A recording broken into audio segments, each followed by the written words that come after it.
ദൈവവിശ്വാസമുണ്ടോ എന്നുള്ള ചോദ്യത്തിന് ഉത്തരമാണ് റാഷണലിസ്റ്റ് ആണ്. ഒരു സന്ദേഹവാദിയാണ്. ഇനി ദൈവം ഉണ്ടെങ്കിലും ദൈവം ഇല്ലെങ്കിലും ഈ നാസ്തികര് ചെയ്യുന്ന ഒരു സേവനം വളരെ വലുതാണ്. അതായത് ഒരു കൂട്ടർ പറയുന്നു ദൈവമുണ്ട്, അവരെയാണ് നമ്മൾ എന്ത് പറയുന്നത്, ആസ്തികവാദികൾ. കാരണം എൻ്റെ മൂത്തേരൻ അവിശ്വാസിയാണ്. എനിക്ക് അധികം പുറത്തോട്ടൊന്നും അന്വേഷിക്കണ്ടേ, ടേസ്റ്റുകൾ അന്വേഷിച്ച വീട്ടിൽ തന്നെയാണ്. അവിടെ ചെയ്തിരുന്ന രീതിയാണ് ഈ കുരിശെ തറച്ച് കൊല്ലുക എന്നുള്ളത്. അതിലെ ഒരാളാണ് യേശുക്രിസ്തു, മനസ്സിലായില്ലേ? പക്ഷെ യേശുക്രിസ്തു മറ്റു രീതിയിലാണ് പഠിപ്പിച്ചത്, ശിഷ്യന്മാരെ സൃഷ്ടിക്കുകയും. അവിശ്വാസിയുടെ കോണിൽ നിന്ന് മനസ്സിലാക്കാൻ ശ്രമിക്കാറുണ്ടോ? ശ്രമിക്കാറുണ്ട്. കാരണം എൻ്റെ മൂത്തേരൻ അവിശ്വാസിയാണ്. എനിക്ക് അധികം പുറത്തോട്ടൊന്നും അന്വേഷിക്കണ്ടേ, ടേസ്റ്റുകൾ അന്വേഷിച്ച വീട്ടിൽ തന്നെയുണ്ട്. അമ്മ ദൈവം ഉണ്ടെങ്കിൽ നന്നായിരുന്നു എന്ന് വിശ്വസിക്കുന്ന ഒരാളാണ്. ഞാനും അങ്ങനെ വിശ്വസിക്കുന്നു. ദൈവം ഉണ്ടെന്ന ഒരാൾ ഈ പരിപാടിയൊക്കെ ഉണ്ടെങ്കിൽ ആക്ച്വലി നല്ല പരിപാടിയാണ്. പക്ഷെ അതില് സ്ട്രോങ്ങിൽ വിശ്വസിക്കുന്നുണ്ടോ വെച്ചാൽ ഐ റിയലി ഡൗട്ട്. അമ്മ കൺഫ്യൂസ്ഡ് ഒരു ബീങ് ആണ്. അപ്പച്ചൻ വളരെ ആഴത്തിൽ വിശ്വാസത്തിൽ എല്ലാ ദിവസവും കുർബാന നടന്ന ഒരാളാണ്. എൻ്റെ രണ്ടാമത്തെ ചേട്ടൻ ഇതുപോലെ പള്ളിയും പ്രവർത്തനങ്ങളൊക്കെ നടക്കുന്ന ഒരാളാണ്. ഞാനിങ്ങനെ എൻ്റെ റൂട്ടഡ് ഇൻ ജീസസ് എന്ന പേഴ്സോണയിലാണ്. ഒരു മിറക്കിൾ ചെയ്യുന്ന ദൈവം എനിക്ക് ഭൂമിയിൽ എനിക്ക് ആ മനുഷ്യപുത്രന്റെ ലൈഫ് മതി എന്ന് ചിന്തിക്കുന്ന ഒരാളാണ് ഞാൻ. അത് വലിയ സങ്കടങ്ങൾ വന്നപ്പോഴും. അല്ല, പക്ഷെ വളരെ വേദനയുടെ ഒരു ജീവിതമല്ലേ അത്? അങ്ങനെ മിറക്കിൾ, അതുകൊണ്ടല്ലേ അതിന് മിറക്കിൾ എന്ന് പറയുന്നത്. അങ്ങനെ ഒരാൾക്ക് ജീവിക്കാൻ പറ്റുമോ? ഇങ്ങനെ മിറക്കിൾ ജീസസിനെ പോലെ? It's very difficult. എനിക്ക് തോന്നുന്നു ഞാനൊക്കെ മനസ്സിലാക്കാൻ ശ്രമിക്കുന്നത് ഇങ്ങനെ ഒരാള് മുമ്പേ ജീവിച്ച് കടന്നു പോയത് കൊണ്ട് നമുക്കത് മാതൃകയാക്കാൻ എളുപ്പമാണ്. നമ്മുടെ ജീവിതങ്ങൾ കുറച്ചുകൂടി മാനേജ് ചെയ്യാൻ. ഇപ്പൊ നമ്മുടെ സുഹൃത്തുക്കൾ എല്ലാവരും പറയുന്നു ഞങ്ങളെ ആരും പറ്റിച്ചിട്ടില്ല, ഞാൻ മാത്രം പറ്റിക്കപ്പെടുന്നു. അങ്ങനെയാണെങ്കിൽ ആ ജീവിതം നമുക്ക് ദുരന്തമായിരിക്കും. നമ്മുടെ ഒരു 10 സുഹൃത്തുക്കൾ പറയണം ഏറ്റവും നമ്മൾ വിശ്വസിക്കുന്ന ഏറ്റവും മിടുക്കനായ ജീവിതം ജീവിക്കുന്നു എന്ന് വരുന്ന ഒരു സുഹൃത്ത് പറയണം, എടാ എന്നെ 5 പേര് പറ്റിച്ചിട്ടുണ്ട്. അപ്പൊ നമ്മൾ ആണോ, അപ്പൊ നിങ്ങളെയും പറ്റിച്ചിട്ടുണ്ടല്ലേ? ഓക്കെ, അവിടെ നമുക്ക് കിട്ടുന്ന ആശ്വാസമാണ്. അതാണ് എനിക്ക് കിട്ടുന്നത്. കാരണം ഒരാൾ പറഞ്ഞു വെക്കുകയാണ് ലോകത്തിൽ നന്മയുണ്ട് തിന്മയുണ്ട്, നിങ്ങൾ എത്ര നല്ല പ്രഘോഷിച്ചാലും ചിലപ്പോൾ നിങ്ങൾ കല്ലെറിയപ്പെടും. It's fine, that's how the way it is. ശത്രുവിനെ പോലും സ്നേഹിക്കാൻ ശ്രമിക്കുന്നിടത്ത് ശത്രു ഇല്ലാണ്ടാവും. ഇപ്പൊ ശത്രുവിനെ സ്നേഹിക്കുക എന്ന് പറയുമ്പോൾ എളുപ്പമല്ലെന്നേ. ഇതൊക്കെ അസാധ്യമായ ഹോംവർക്ക് കൊണ്ട പരിപാടിയാണ്. ഇത് പറയാൻ എളുപ്പമാണ് ശത്രുവിനെ സ്നേഹിക്കുക. ഇപ്പൊ എന്നെ തെറി പറഞ്ഞ ഒരാളെ, എന്നെ പിന്നീന്ന് കുത്തിയ ഒരാളെ അന്നപ്പൊട്ടെ എന്ന് ലെറ്റ് ഇറ്റ് ഗോ എന്ന് പറയുന്നത് എളുപ്പമൊന്നുമല്ല പരിപാടി. പക്ഷെ കോൺസ്റ്റന്റ്ലി എഫേർട്ട് ഇട്ട് നമ്മൾ മെല്ലെ, ഞാൻ ഈ കഴിഞ്ഞ ഒരു 7 വർഷമായിട്ട് ഓരോ വീഡിയോസും ഇങ്ങനെ ഓരോ ഇന്റർവ്യൂലൊക്കെ സംസാരിക്കുന്നു. എന്റെ വീഡിയോസ് കണ്ട് ഏറ്റവും നന്നായത് ഞാനാണ്. സീരിയസ്ലി, ഇത് ശരിയാണല്ലോ. നമ്മളിങ്ങനെ വണ്ടി ഓടിച്ചു പോകുമ്പോ ക്ഷമിക്കണം എന്ന് ഞാൻ പറഞ്ഞ വീഡിയോസ് തന്നെ എന്നെ നോക്കി പുച്ഛിക്കും. ഇങ്ങനെ ക്ഷമിക്കടാ, നീയല്ലേ പറഞ്ഞ ക്ഷമിക്കണം എന്ന്. അങ്ങനെ പറഞ്ഞ് I have become A better human being. എന്നോട് ഒരാൾ പണ്ട് പറഞ്ഞിട്ട് പോലുണ്ട്, ചേട്ടന് സങ്കടം വന്ന ചേട്ടൻ എന്നെ വീഡിയോ കണ്ടാൽ പോരെ. നമ്മളത് അന്നൊരു ഹ്യൂമറസ് ആയിട്ട് തന്നെ കണ്ടെങ്കിലും ഇന്നാലേക്കും ട്രൂ. നമ്മൾ പറഞ്ഞ് നമ്മൾ ഇവഞ്ച്വലി ബെറ്റർ ഹ്യൂമൻ ബീങ് ആയിക്കൊണ്ടിരിക്കുകയാണ്. അപ്പൊ അതെനിക്കത് വലിയൊരു വേദനയായിട്ടൊന്നും തോന്നണമെന്നില്ല. മനുഷ്യർ പറ്റിക്കുന്നേ, മനുഷ്യർ ചതിക്കും. അതില്ലാത്ത ഏതൊരാളുള്ള ഈ ഭൂമിയിൽ. അപ്പൊ നമുക്കത് വലിയൊരു മനുഷ്യൻ അതിലൂടെ കടന്നുപോയി കുരിശിലേറ്റപ്പെട്ട് മരിച്ചുപോയി. ഇതിലും വല്ലതും വരാനില്ലല്ലോ എന്നുള്ളതാണ് ഞാൻ ചിന്തിക്കുന്നത്. അല്ല, അതിലൊരു ഈ ഫെയ്ത്ത് ഉണ്ടല്ലോ, അത് ഇങ്ങനെ വിശ്വസിക്കണമല്ലോ. ആ ഒരു ഇങ്ങനെ ഒരാള്, അതാണല്ലോ ഫെയ്ത്ത് എന്ന് പറയുന്നത്. വിശ്വസിക്കാൻ കഴിയാത്തൊരു കാര്യത്തിൽ വിശ്വസിക്കുന്നതിനാണല്ലോ ഫെയ്ത്ത് എന്ന് പറയുന്നത്. എൻ്റെ ഒരു ചോദ്യം എന്താണെന്ന് വെച്ചാൽ, ഒരു വ്യക്തി എന്ന നിലയിൽ അത്ര വേദനിക്കേണ്ട ഒരു ആവശ്യമുണ്ടോ? അല്ല, നമ്മൾ ഈസി ആയിട്ടുള്ള ഒരു ലൈഫ് ചൂസ് ചെയ്തൂടെ? എങ്ങനെയാണ് ഈസി ആയിട്ട് ചൂസ് ചെയ്യുക? ഇപ്പോൾ ഫോർ എക്സാമ്പിൾ, നിങ്ങൾ പണം കൊടുത്ത് സഹായിച്ച ഒരാള് നിങ്ങളെ പറ്റിച്ച് കടന്നുപോയി, നിങ്ങൾ എങ്ങനെയായിരിക്കും അതിനെ ഈസി ആയിട്ട് കാണാൻ പോകുന്നു? അല്ല, അതുണ്ടാവും എന്നുള്ളത്, അത് ഈസി ആയിട്ട് നമ്മുടെ ഒരു ലാക്ക് ഓഫ് ജഡ്ജ്മെന്റ് നമുക്ക് ഒരിക്കലും ഈസി ആയിട്ട് കാണാൻ പറ്റില്ല. എനിക്ക് തോന്നുന്നത് ഇപ്പൊ നമുക്ക് വേദനകൾ ഉണ്ടായാൽ വേദനകളൊന്നും നമുക്ക് ഈസി ആയിട്ട് കാണാൻ പറ്റില്ല എന്നാണ് ഞാൻ വിചാരിക്കുന്നത്. അല്ലെങ്കിൽ അത്ര കണ്ട് ഇപ്പൊ നിങ്ങൾക്ക് 1 കോടി രൂപയുണ്ട്, നിങ്ങൾ ഒരാൾ 1000 രൂപയ്ക്ക് പറ്റിച്ചു, അത് ഈസി ആയിട്ട് കാണാൻ പറ്റിയിരിക്കും. നിങ്ങൾക്ക് 1 കോടിയുണ്ട്, നിങ്ങളുടെ 75 ലക്ഷം രൂപ കൊണ്ടുപോയി നിങ്ങൾക്ക് തിരിച്ചു തരുന്നത് നിങ്ങളെ പറ്റിച്ചു, നമുക്ക് ഒരിക്കലും അത് ഈസി ആയിട്ട് കാണാൻ പറ്റില്ല. പിന്നെ ഈസി ആയിട്ട് കാണാൻ പാടില്ല എന്ന് മാത്രമല്ല, അതിൽ നിന്ന് നമ്മൾ എന്തെങ്കിലും പഠിക്കണ്ടേ? തീർച്ചയായിട്ടും പഠിക്കും. നമ്മൾ ഓഫ് കോഴ്സ് പഠിക്കുകയാണല്ലോ. ആ പഠനത്തിന്റെ ഒപ്പം നമ്മൾ അതിനെ, ആ ഒരു സംഗതിയെ കുറെ കൂടി ആക്സെപ്റ്റ് ചെയ്യാൻ പല ആംഗിളിൽ നിന്ന് കാണുമ്പോഴാണ് നമുക്ക് പറ്റുക. ഇത്തരം ചില ഈ സ്പിരിച്വൽ സൈഡ്, ഇത്തരം ചില അന്വേഷണങ്ങളൊക്കെ മനുഷ്യൻ ഇങ്ങനെയൊക്കെയാണ് എന്നുള്ളൊരു റിയാലിറ്റിയും കൂടി നമുക്ക് ഹിറ്റ് ചെയ്യുമ്പോൾ, നാളെ ഞാനൊരാൾക്കൊരു അത്രയും രൂപ ചിലപ്പോൾ കണക്ക് കൊടുക്കില്ലായിരിക്കും. ചിലർ 10,000 കൊടുക്കുമ്പോൾ എനിക്കറിയാം ഇവൻ ചിലപ്പോൾ പറ്റിയിരിക്കും. അവൻ പറ്റിച്ചാലും കുഴപ്പമില്ല. അപ്പം അങ്ങനെ ഒരു മൈൻഡ് സെറ്റ് ഇമ്പ്രൂവ് ആക്കുക എന്നൊരു പരിപാടിക്കൊക്കെ ഇത്തരം ചില ഡയറക്ഷൻ ഓഫ് തിങ്കിങ് ഒക്കെ സഹായിക്കും എന്നാണ് വിചാരിക്കുന്നത്. അല്ല, അതിന് ആത്മീയത ആവശ്യമുണ്ടോ? ആത്മീയത നിർബന്ധമൊന്നുമില്ല. ആർക്കാണ് നിങ്ങൾക്ക് ആവശ്യം എടുത്താൽ മതി. ഒരു നിർബന്ധമല്ല ആത്മീയത വേണമെന്ന്. ഇപ്പോൾ എപ്പോഴും പറയുന്നത് ഇത് നിങ്ങളെ സഹായിക്കുന്നുണ്ടോ? സഹായിക്കുന്നുണ്ട്, ചെയ്തോ. ഇത് നിങ്ങളെ സഹായിക്കുന്നില്ലേ? എന്നെ സഹായിക്കുന്നില്ല, ചെയ്യണ്ട. ഇപ്പം എൻ്റെ ചേട്ടൻ, മൂത്ത ചേട്ടൻ, അദ്ദേഹത്തിൻ്റെ ഭാര്യയെ വിശ്വാസിയാണ്. എൻ്റെ ചേട്ടൻ വിശ്വാസിയല്ല. പള്ളിയിൽ കൊണ്ടുവന്നാക്കുന്നു. പുറത്ത് ഭയങ്കര ചൂടാണെങ്കിൽ പുള്ളി പള്ളിയിൽ കയറും. അല്ലെങ്കിൽ ചിലപ്പോൾ പുള്ളി തിരിച്ച് വീട്ടിൽ പോകും, അല്ലെങ്കിൽ കാര്യം തന്നെ വെയിറ്റ് ചെയ്യും. എൻ്റെ ചേട്ടനെ നോക്കിയാണ്. എൻ്റെ ചേച്ചി പള്ളിയിൽ പോകുന്നതിൽ ചേട്ടന് ഒരു കുഴപ്പമില്ല. എൻ്റെ ചേട്ടൻ പള്ളി കയറാത്തതിൽ ചേച്ചിക്ക് ഒരു ബുദ്ധിമുട്ടില്ല. ചേട്ടൻ വളരെ നല്ലൊരു മനുഷ്യനാണ്, മൂത്തേട്ടൻ ആദർശ്. ചേച്ചി നല്ലൊരു ചേച്ചിയാണ്. എന്താ നമ്മൾ ആരെ അടിച്ചേൽപ്പിക്കണില്ലല്ലോ. നിങ്ങൾ ആത്മീയത ആവശ്യമുണ്ടോ? ആവശ്യമില്ലേ? ആവശ്യമുള്ളവരുണ്ടാവുന്നേ, ആവശ്യമുള്ളവരെ എടുത്തോട്ടെ. നമ്മൾ ഒരിക്കലും ഒരാളെ നമ്മൾ ജഡ്ജ് ചെയ്യേണ്ട കാര്യമില്ലെന്നാണ് എനിക്ക് തോന്നുന്നത്. ഇപ്പോൾ എത്തീസ്റ്റുകൾ വിശ്വാസികളെ ബ്ലെയിം ചെയ്യുമ്പോൾ if it is helping dum, let it be. അല്ല, അവരുടെ വിശ്വാസം പോലെ അവർക്ക് തന്നെ അവസാനം പണി കിട്ടുമെന്ന് കരുതാണ്. ഈ പണി കിട്ടുമ്പോൾ അവർ പഠിച്ചോളൂന്നേ. നമ്മളെന്തിനാ ഈ ലോകം മുഴുവൻ നന്നാക്കട്ടെ? ഞാൻ എപ്പോഴും വിശ്വസിക്കുന്ന ഒരു പ്രിൻസിപ്പിൾ, ലോകം മുഴുവൻ മുള്ളുകളാണ്, ഒരു സൈഡിൽ നിന്ന് കാർപ്പറ്റ് ഇട്ട് തുടങ്ങണേക്കാളും നല്ലത് എൻ്റെ കാൽമേൽ രണ്ട് ചെരുപ്പിടുന്നതാണ്. എനിക്ക് യോജിക്കുന്ന ചെരുപ്പ് ഞാൻ ഇടും. ഞാൻ മുള്ളി ചവിട്ടില്ല. That's enough for me. ഞാൻ എൻ്റെ അടുത്തുള്ള ഒരാളോട് പറയും, ഞാനിപ്പോൾ ഇങ്ങനത്തെ ഒരു ചെരുപ്പാണ് ഇട്ടണേ, എൻ്റെ കാൽമേൽ മുള്ളു കൊള്ളണില്ല, വേണമെങ്കിൽ ഇട്ട് നോക്കാം. അവന് ചിലപ്പോൾ അത് പാകാവില്ല, വേറെ ചെരുപ്പ് ഇട്ടോട്ടെ. For me spirituality is as simple as that. എന്താണ് പിഷാരടിയുടെ ഒരു ദൈവസങ്കല്പം? എനിക്കറിയില്ല. എനിക്കിത് അന്വേഷിച്ച് നടക്കാനുള്ള നമുക്കൊരു ചെറിയ ജീവിതമല്ലേ ഉള്ളൂ. ഇവിടെ ഇത് എന്ന് തുടങ്ങിയ അന്വേഷണമാണ്. ഇതിനുവേണ്ടി ഇനി ഒരുപാട് സമയം കളയുക, ഇതിനു വേണ്ടി വഴക്കുണ്ടാക്കുക, ഇതിനു വേണ്ടി വാദിക്കുക എന്നൊക്കെ പറയുന്നത് ഇല്ല. ഞാനൊരു അഗ്നോസ്റ്റാണ്, ഒരു സന്ദേഹവാദിയാണ്. ഇനി ദൈവം ഉണ്ടെങ്കിലും ദൈവം ഇല്ലെങ്കിലും ഈ നാസ്തികർ ചെയ്യുന്ന ഒരു സേവനം വളരെ വലുതാണ്. കാരണം അവർ 1% താഴെ ഈ ലോകത്തുള്ളൂ. അവർ നടത്തുന്ന ഒരു സാമൂഹിക പരിഷ്കരണം ഒരു പുരോഹിതനും നടത്തുന്നില്ല. സത്യത്തിൽ അവർ 1% ഉള്ളൂ. അവരത് വെച്ചിട്ട് നടക്കുന്നത്. അപ്പം ഞാനിവിടെ കേട്ടതാണ്, അതായത് ഇത് മദ്യം ഉപയോഗിക്കുന്ന പോലെയാണ്, ഇത് നേർപ്പിച്ച് ഉപയോഗിക്കാം. നിങ്ങൾക്ക് ആവശ്യമുള്ള സ്ഥലങ്ങളിൽ മാത്രം. അല്ലെങ്കിലും മതം അത്രയല്ലേ ഉള്ളൂ. തിയേറ്ററിലുണ്ടോ, ചായക്കടയിലുണ്ടോ, എവിടെയില്ലല്ലോ. നിങ്ങളുടെ ചടങ്ങ് നടന്നപ്പം, കല്യാണം നടന്നപ്പം, കല്യാണം ആലോചിച്ചപ്പം ആരാധിക്കുന്ന സമയങ്ങളിൽ അങ്ങനെ മതത്തിന് പ്രസക്തിയുള്ള സ്ഥലങ്ങളിൽ മാത്രമേ ഇതുള്ളൂ. അല്ലാത്തടത്തൊന്നും ഇതിന് സമൂഹത്തിലോട്ട് പരമാവധി കൊണ്ടുവരാതിരിക്കുക. അത് വ്യക്തിപരമാണ്, വളരെ വ്യക്തിപരമായി. നിങ്ങൾ മുറിയിൽ നിന്ന് പ്രാർത്ഥിക്കുക, നിങ്ങൾ വിശ്വസിക്കണം, നിങ്ങൾ വിശ്വസിച്ചോളുക. ഇനി നിങ്ങൾക്ക് അതിൻ്റെ വസ്ത്രം കണ്ടിട്ടുണ്ടെങ്കിൽ നിങ്ങൾ വസ്ത്രം കണ്ടിട്ടുള്ളൂ. ബാക്കിയുള്ളവൻ്റെ മുതുകത്ത് കയറാതിരിക്കുന്നതിന് ഒരു വലിയ നഷ്ടമുണ്ട്. എന്തിനാണിത് വല്ലവൻ്റെയും കൊണ്ട് ഇത് അടിച്ചേൽപ്പിക്കുന്നത്? ഇഷ്ടമുള്ളത് വിശ്വസിക്കട്ടെ. നമ്മുടെ ഭരണഘടന ഒരു എത്തിസ്റ്റ് ഭരണഘടനയാണ്, അറിയാലോ. അതുകൊണ്ടാണ് എല്ലാ മതങ്ങളെയും തുല്യമായിട്ട് കാണാൻ പറ്റുന്നത്. അല്ലേ, എല്ലാ മതങ്ങളും തുല്യമാണ് എന്ന് ഭരണഘടനയ്ക്ക് പറയാൻ പറ്റുന്നത് ഭരണഘടന ഒരു നിരീശ്വരവാദി ആയതുകൊണ്ടാണ്. ഒരു നിരീശ്വരവാദിക്കും അത്ര എല്ലാ മതങ്ങളെയും തുല്യമായിട്ട് കാണാൻ പറ്റുള്ളൂ. അല്ലേ അങ്ങനെ പറ്റില്ല. ഇപ്പൊ നിങ്ങൾ തുല്യമാണ് എന്ന് പറഞ്ഞു, എന്നാൽ ശരി, ഏതെങ്കിലും ഒരു മതക്കാരനോട് തുല്യമല്ലേ, വേറൊരു മതത്തിന്റെ ആചാരത്തിൽ കൊച്ചിന്റെ 28 നടത്തിയിരുന്ന് പറഞ്ഞാൽ ചെയ്യുമോ? എല്ലാ മതവും തുല്യമല്ലേ, വേറൊരു മതത്തിന്റെ ആചാരത്തിൽ കല്യാണം നടത്തിയിരുന്ന് പറഞ്ഞാൽ ചെയ്യുമോ? ചെയ്യാൻ പറ്റില്ല. അപ്പൊ ആ തുല്യത എന്ന് പറയുന്നത് ഒരു പ്രത്യേകതരം തുല്യതയാണ്, ഉപാധികളോട് കൂടിയുള്ള തുല്യതയാണ്. ഭരണഘടന എത്തിയിസ്റ്റാണ്. അപ്പം ഞാൻ പറയുന്നത്, നിങ്ങൾക്ക് സന്തോഷം തരുന്നൊരു കാര്യമാണെങ്കിൽ നിങ്ങൾ ഒരു അമ്പലത്തിൽ പോവോ, പള്ളിയിൽ പോവോ, വിശ്വസിക്കുകയോ പ്രാർത്ഥിക്കുകയോ ഒക്കെ ചെയ്യുക. നിങ്ങൾക്കൊരു ആത്മബലം കിട്ടുന്നുണ്ടെങ്കിൽ അത് നിങ്ങൾ ചെയ്യുക. ഇതുകൊണ്ട് ഇത് മറ്റൊരാളെ ഉപദ്രവിക്കുന്നിടത്ത് മാത്രമേ ഇതും കൊണ്ട് പ്രശ്നമുള്ളൂ. അല്ലെങ്കിൽ എന്തായാലും എന്താണ് കള്ളു കുടിക്കുന്ന പോലെയല്ലേ. കള്ളു കുടിച്ചോ, അതിൽ എല്ലാ കുപ്പിയിലും നിങ്ങളുടെ ആരോഗ്യത്തിന് ദോഷമാണെന്ന് എഴുതി വെച്ചിട്ടുണ്ട്. നിങ്ങൾ കുടിച്ചോ, നിങ്ങൾ കിടന്നോ. കുടിച്ചിട്ട് റോട്ടിലിറങ്ങി വല്ലവനെയും തെറി പറയാനും വല്ലവനെ ഇടിക്കാനും പോവാതിരിക്കുക, അത്രേ ഉള്ളൂ. അതായത് എൻ്റെ ബ്രാൻഡിയാണ് നല്ലതെന്ന് ബ്രാൻഡി കുടിക്കുന്നവരും വിസ്കിയാണെന്ന് മറ്റവരും പറയുന്ന പോലെ അല്ലേ? ശരിക്കും നല്ലത് എനിക്ക് തോന്നുന്നു വൈനാണ് നല്ലതെന്നാണ്. വൈനാണ് നല്ലത്. ഞാനിത് രണ്ടിലും പെട്ടാണ്. തലവേന കേസാണ്. ബിയർ നല്ലതാണോ? ബിയർ മറ്റേ വയറുകാടും വോഡ്ക അങ്ങനെയല്ല, ഓരോരുത്തർക്കും ഓരോന്നാണ്. കമ്പാരിറ്റീവ്ലി ഒരു 2 വിസ്കി എന്നുള്ളത് വലിയ അപകടമില്ല എന്നാണ് ഞാൻ കേട്ടിട്ടുള്ളത്. 2 വിസ്കി നമ്മൾ കുടിക്കുമ്പോൾ വേറെ 60 ml 30 ml എങ്ങനെയായാലും അതിന്റെ കാരണം നമ്മുടെ ഒരു ആവറേജ് ബോഡി ടെമ്പറേച്ചർ നമ്മളോട് നടക്കാനൊക്കെ പറയുമല്ലോ കൊളസ്ട്രോൾ വരുമ്പോൾ നടക്കാനൊക്കെ പറയുന്നത് നമ്മുടെ ബോഡി ഒന്ന് ചൂടാകാൻ വേണ്ടിയിട്ടാണ്.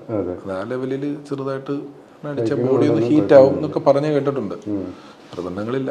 അപ്പൊ ഈ മദ്യമാണെങ്കിലും ആ ഒരു നമുക്കുള്ള ഇഷ്ടമുള്ള ബ്രാൻഡ് നമ്മൾ ഉപയോഗിച്ചോ, റൂമിലിരുന്നോ, അതെ, പുറത്തിറങ്ങിയാലും മിണ്ടാണ്ട് കിടന്നോ, അല്ലെ ഡാൻസ് കളിച്ചോ, സന്തോഷിച്ചോ, വല്ലതും എൻ്റെ മുതുകത്ത് കയറാതിരിക്കുക. അതെ.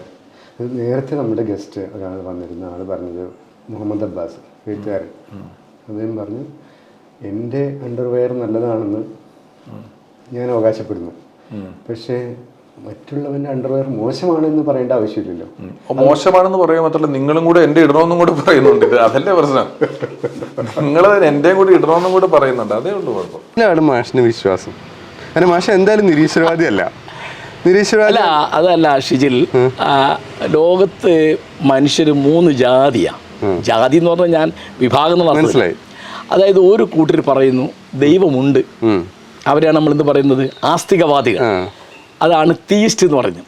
വേറെ ഒരു കൂട്ടർ പറയുന്നു ദൈവമില്ല, അവരെയാണ് നമ്മൾ എന്ത് പറയുന്നത്, നാസ്തികവാദികൾ. ഇത് രണ്ടിലും പെടാത്തൊരു ന്യൂനപക്ഷമുണ്ട്. അവർ പറയുന്നു ദൈവം ഉണ്ടോ ഇല്ലേ എന്ന് അറിഞ്ഞുകൂടാ. അപ്പോൾ അവരെയാണ് എന്ത് പറയുക, അഗ്നോസ്റ്റിക് എന്ന് പറയാം. ഞാൻ അതാണ് അജ്ഞേയതാവാദി എന്ന് പറയും, സന്ദേഹവാദി. എനിക്ക് അറിഞ്ഞൂടാ, പക്ഷെ ഒരു ക്യൂരിയോസിറ്റിയും ഇല്ലേ. ഞാൻ ജീവിതം മുഴുവൻ അന്വേഷിക്കായിരുന്നേ. ഞാൻ എന്നെ കൊണ്ടാവും ഇപ്പോൾ ഒരുപാട് മതപണ്ഡിതന്മാർ എൻ്റെ സുഹൃത്തുക്കളുണ്ട്. ഇസ്ലാം മതത്തിലും ഹിന്ദു മതത്തിലും ക്രിസ്തു മതത്തിലും ഒരുപാട് സുഹൃത്തുക്കളുണ്ട്. അവരോട് ഞാൻ സംസാരിച്ചിട്ടുണ്ട്, അവരുടെ പുസ്തകങ്ങൾ എന്നെ കൊണ്ടാകുമ്പോൾ ഞാൻ വായിച്ചിട്ടുണ്ട്. എനിക്കിതൊന്നും മനസ്സിലാവുന്നില്ല. ഇത് എന്താ അതിനർത്ഥം, വാട്ട് ഡസ് ഇറ്റ് മീൻ? ഈ ജീവിതത്തിന് ഒരർത്ഥമില്ലാത്തൊരു സാധന ജീവിതം. അതെനിക്ക് പ്രീഡിരിക്കാത്ത അറിയാം. ഇത് നിസ്സാരമാണ്, നിഷ്ഫലമാണ്, നിഷ്പ്രയോജനമാണ്. ഒരു പ്രയോജനമില്ല, ഒരാവശ്യമില്ല. ഞാൻ അതുകൊണ്ട് മനസ്സിലാക്കിയത് എൻ്റെ ജീവിതത്തിന് വല്ല അർത്ഥം വേണമെങ്കിൽ അത് ഞാൻ ഉണ്ടാക്കണം. അതൊരു ദൈവവും പ്രവാചകനും എനിക്ക് തരില്ല. അപ്പം ഞാനിപ്പോൾ എന്നെ കൊണ്ടാവുമ്പോൾ അർത്ഥം ഉണ്ടാക്കാൻ ശ്രമിക്കുന്ന ഒരാളാണ്. അതിലിപ്പോൾ എനിക്ക് ദൈവം ഒരു വിഷയമല്ല. ദൈവം ഉണ്ടായിക്കോട്ടെ, എനിക്ക് ഇറക്കണമെന്നില്ല. ദൈവം തിരക്കില്ല. പിന്നെ ഇപ്പം പരലോകമുണ്ട്, ഉണ്ടായിക്കോട്ടെ, എന്താ അവിടെ ഇപ്പോൾ നരകമുണ്ട്, ഉണ്ടായിക്കോട്ടെ, സ്വർഗ്ഗമുണ്ട്, എനിക്ക് സ്വർഗം വേണമെന്നില്ല, നരകത്ത് പോകാൻ കഴിയില്ല എന്നില്ല.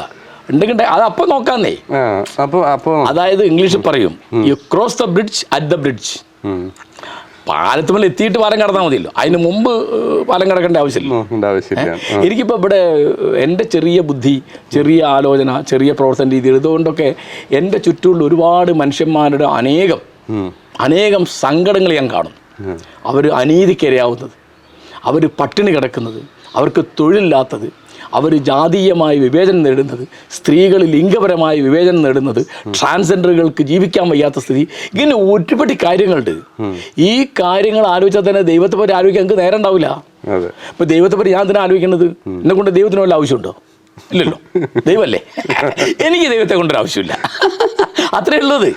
ഇപ്പം ദൈവത്തിനെതിരായിട്ട് ഞാനൊന്നും ചെയ്യുന്നില്ല, അനുകൂലമായിട്ടും ചെയ്യുന്നില്ല. കാരണം നേരെ പറഞ്ഞാൽ ഐ ആം ലീസ്റ്റ് ബോധേഡ്. ഞാൻ അതിനെപ്പറ്റി ആലോചിക്കുന്നില്ല. ദൈവം ഉണ്ടോ ഇല്ലേ, ഉണ്ടായിക്കോട്ടെ, ഇല്ലേ വേണ്ട. അപ്പോൾ അതിന് തല്ലുകൂടാനൊന്നും എന്നെ കൊണ്ട് സാധിക്കില്ല. ഇവിടെ മനുഷ്യന്മാരെ കാര്യം ആലോചിക്കുന്നത് നേരല്ല ഷിജിൽ, ഉണ്ടോ?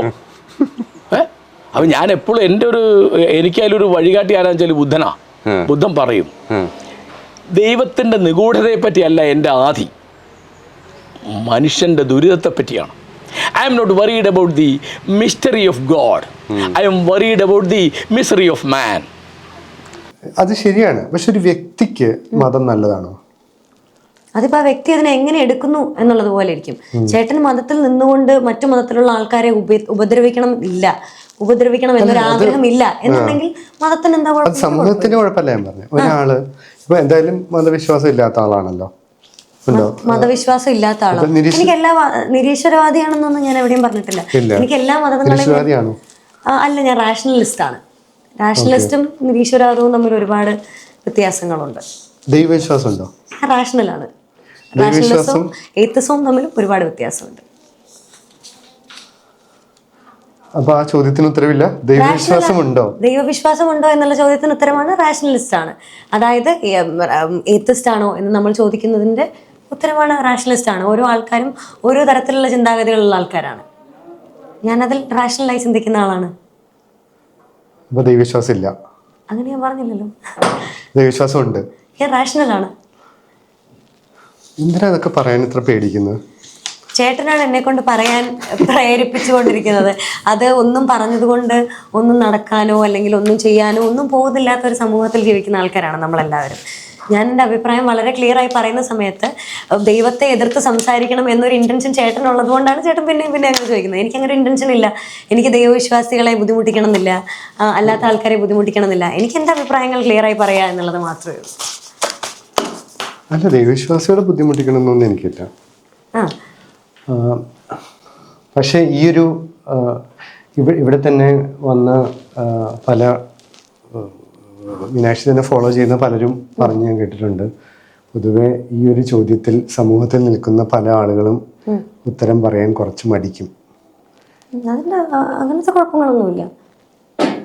ഇപ്പം അതിന്റെ ഉത്തരം ഒരു സമൂഹത്തെ പേടിക്കണമല്ലോ. കാരണം ഇപ്പം മീനാക്ഷി പറയുവാണ് ദൈവവിശ്വാസം ഇല്ല എന്ന് പറഞ്ഞാൽ ദൈവവിശ്വാസം ഉള്ളവരെല്ലാം മീനാക്ഷി വേറെ രീതിയിൽ കാണും. ദൈവവിശ്വാസം ഉണ്ടെന്ന് പറഞ്ഞാൽ അല്ലാത്തൊരു വേറെ, അതും ഒരു ഒരു വലിയ പബ്ലിക്കായിട്ട് പറയാൻ. എത്തിസവും റാഷണലിസവും തമ്മിലുള്ള ഡിഫറൻസ് അറിയാമോ?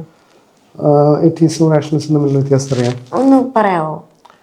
എത്തീസം എന്ന് പറഞ്ഞാൽ ദൈവം ഇല്ല എന്നുള്ള വിശ്വാസവും റാഷണലിസം എന്ന് പറഞ്ഞാൽ എവിഡൻസിലുള്ള വിശ്വാസമാണ്. സയന്റിഫിക് പ്രൂഫിലുള്ള വ്യത്യാസമാണ് റാഷണലിസം. എയ്ത്തിസം എന്നതുകൊണ്ട് നമ്മൾ ഉദ്ദേശിക്കുന്നത് ദൈവം എന്നതിലുപരി ഏതൊരു സൂപ്പർ നാച്ചുറൽ ക്ലെയിംസിലും നമ്മൾ വിശ്വസിക്കുന്നില്ല എന്നുള്ളതാണ്. ഇപ്പം അവിടെ പ്രേതമുണ്ട് എന്ന് നമ്മൾ പറയാൻ, ആ ക്ലെയിമിൽ ഞാൻ വിശ്വസിക്കുന്നില്ല.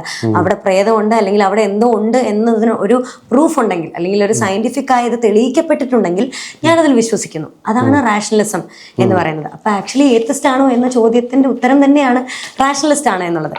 നമ്മൾ ഇതിലൊരു എസ് ഓർ നോ തേടുമ്പോഴാണ് പ്രശ്നം, അല്ലേ?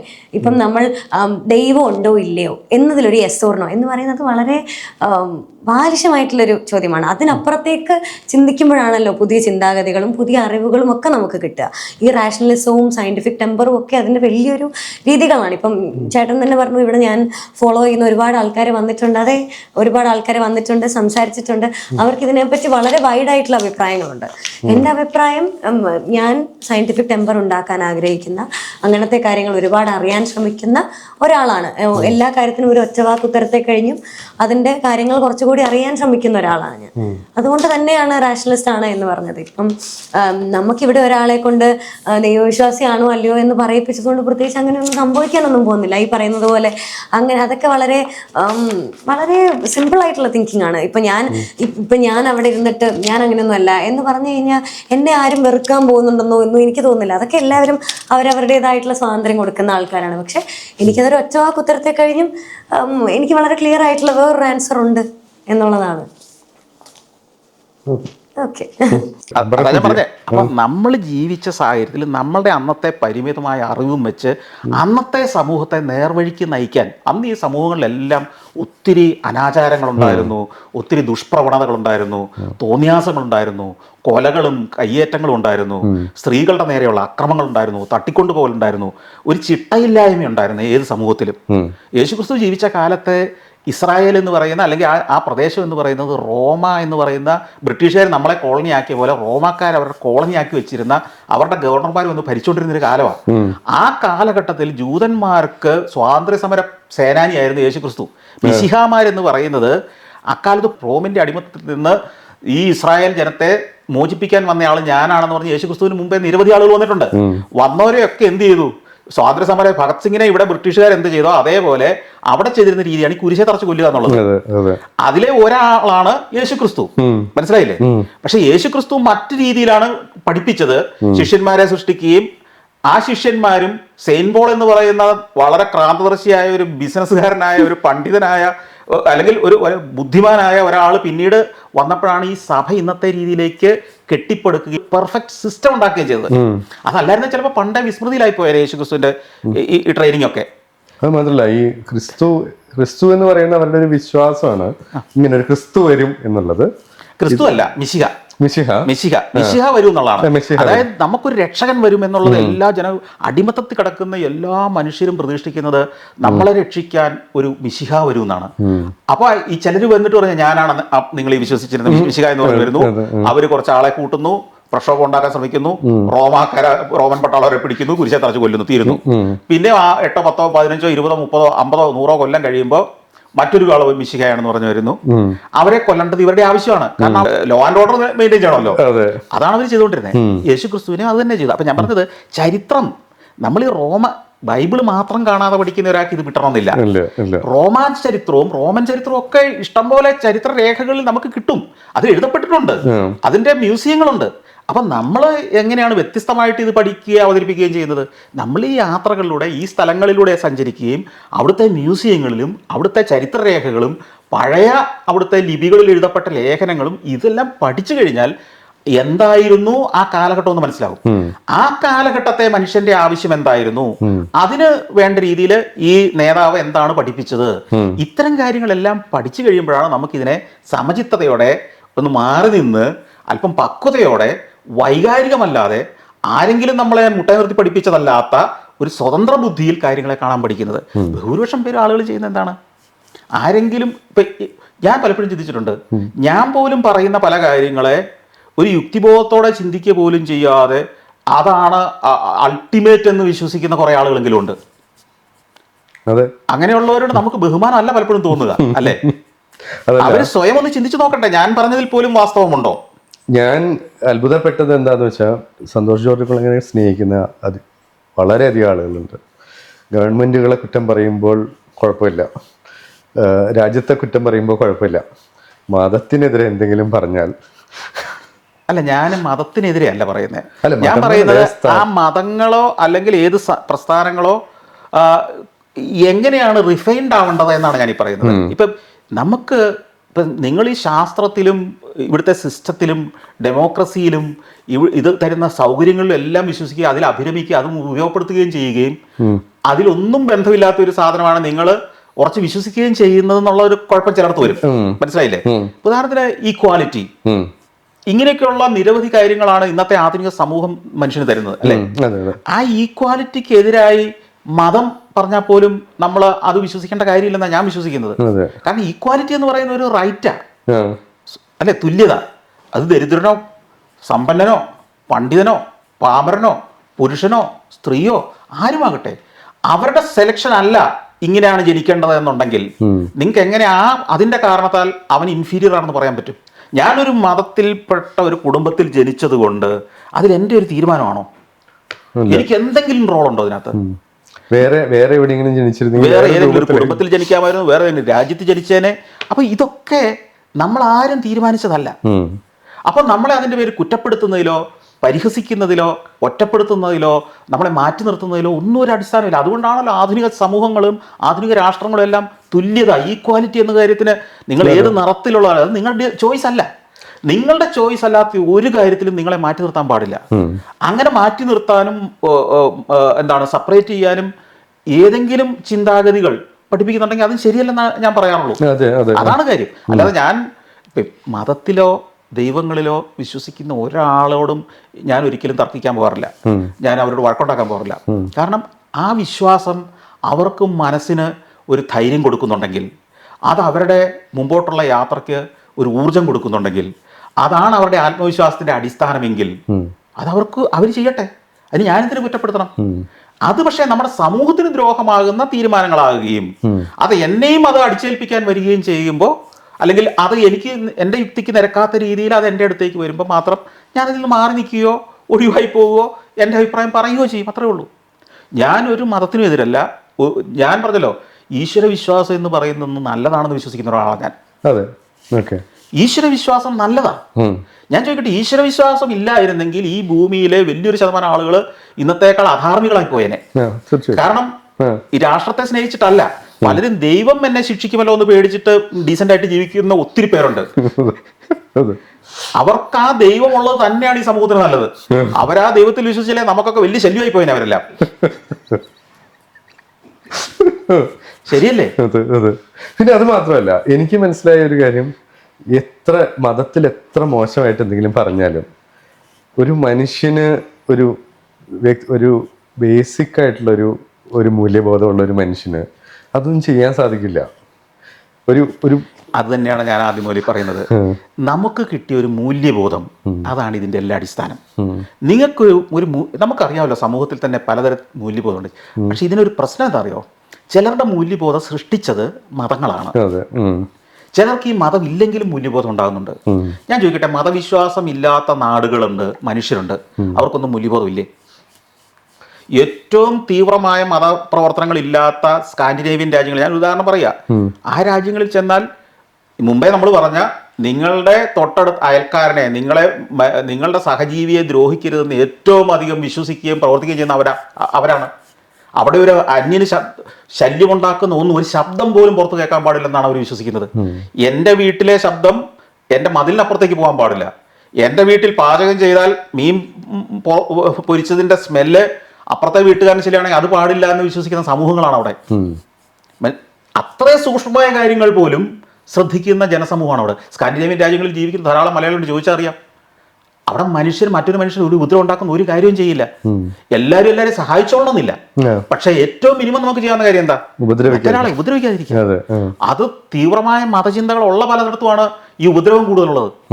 ഞാൻ പറഞ്ഞല്ലോ, നമുക്ക് മൂല്യബോധം തരുന്ന ഏജൻസികളിൽ ചിലത് കുടുംബമാണ്.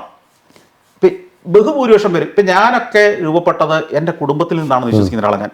വേദോടെ ക്ലാസ്സിൽ നിന്നല്ല, വേദോടെ ക്ലാസ്സിൽ നിന്നൊന്നുമല്ല. കൊല്ലരുതെന്ന് വേദോടം പഠിച്ചിട്ട് വേണോ എനിക്ക് അറിയാൻ? വ്യഭിചാരം ചെയ്യരുതെന്ന് എന്നെ മതം പഠിപ്പിച്ചിട്ട് വേണോ എനിക്ക് മനസ്സിലാക്കാൻ?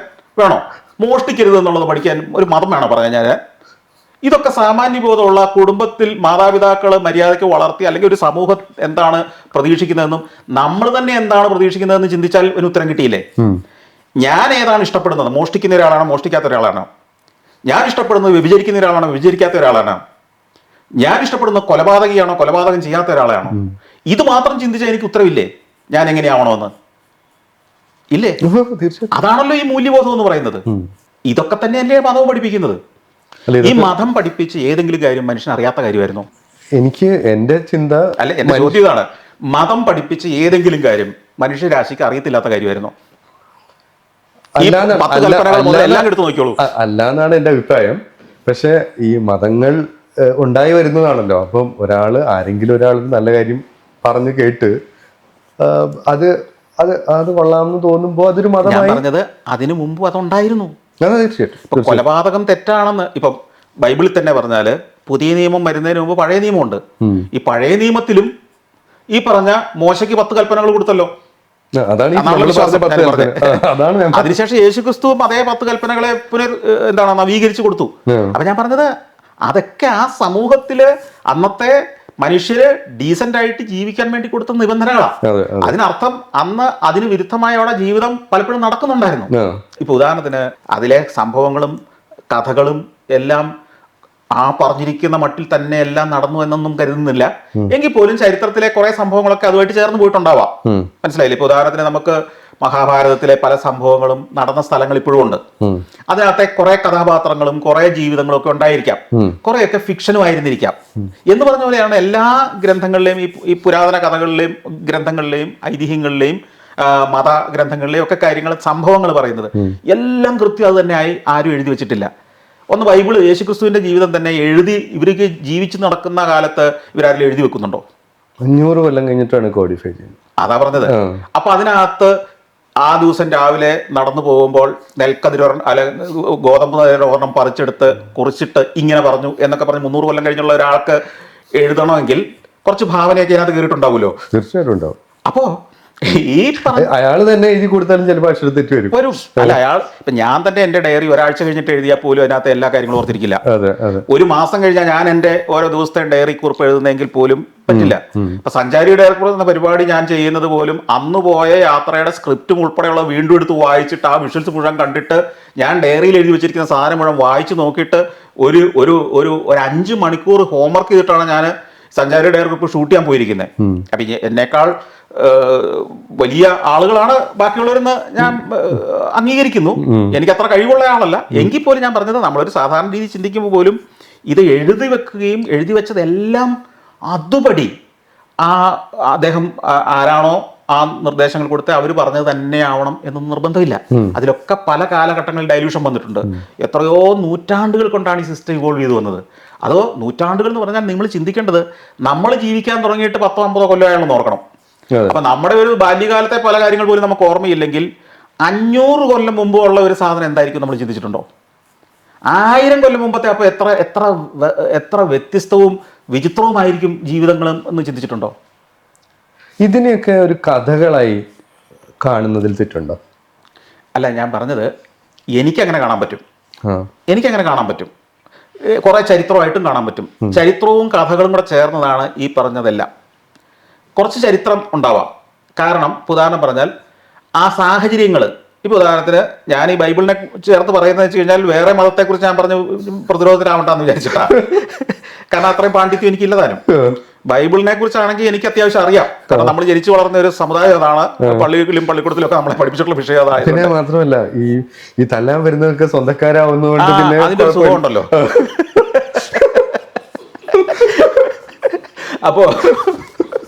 അപ്പോ ഈ ബൈബിളിൽ പറയുന്ന പല കാര്യങ്ങളും ചരിത്രത്തിൽ ബന്ധമുണ്ട്. ഉദാഹരണത്തിന് യേശുവിനെ കുരിശിൽ തറച്ച് കൊല്ലുന്ന സമയത്തെ ഭരണാധികാരി, റോമൻ ഭരണാധികാരി ആരായിരുന്നുള്ള ചരിത്രമായിട്ട് ലിങ്ക് ചെയ്യുന്നുണ്ട്. മനസ്സിലായില്ലേ? അത് അവിടുത്തെ റോമൻ ഗവർണർ ആരായിരുന്നൊക്കെ പറയുന്നത് മാച്ചാവുന്നുണ്ട്. അത് ചരിത്രത്തിലും ഏതാണ്ട് പറയുന്ന അതേ ആളുകളാണ്. എന്നാൽ ഇതിനകത്ത് നമുക്ക് ഉറപ്പില്ലാത്ത കാര്യങ്ങൾ എന്ന് പറയുന്നത് യേശുക്രിസ്തുവിന്റെ ജീവിതത്തിൽ ഉണ്ടായ സംഭവങ്ങളും അദ്ദേഹം പറഞ്ഞ കാര്യങ്ങളും മുഴുവൻ അത് തന്നെയാണോ പറഞ്ഞതെന്നുള്ളത് വേണമെങ്കിൽ ഒരാൾക്ക്